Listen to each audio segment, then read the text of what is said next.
back here is where the firefighter will sit on a typical engine. This is behind the lieutenant's seat. If I hop up here, I can show you some of the things that we have. We have air packs that you wear like a backpack. It has a bottle that holds 4,500 psi of air. So that's a highly pressurized bottle of air that will supply us with air long enough to breathe for about 45 minutes in a fire. On this backpack, it has a little device here that shows you how much air you have left. And there's also another one that you can't see right now because it requires power, but it'll have lights right up in your face that show you how much air you have left. This is a good heads-up display that's always reminding you of how much time you have before you need to find a way out. We carry some special tools back here, such as our thermal imaging camera.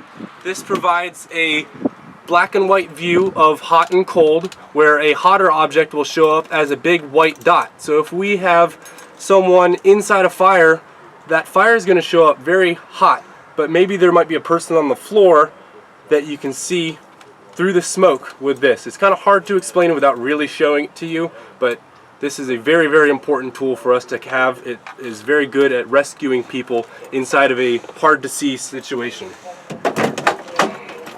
We have all of my fire gear back here. This is my coat, which I keep on top of the air pack that I will use. We have 4 of them in the back and then 1 more up front. We've got a lot of air packs on this truck.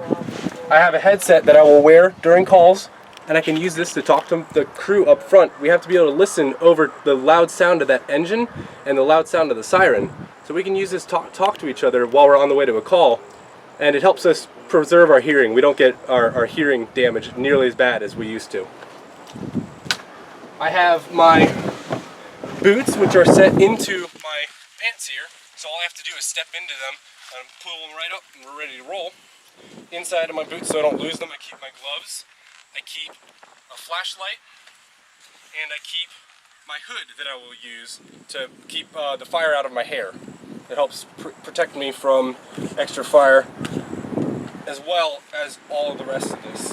Lastly, we have the helmet.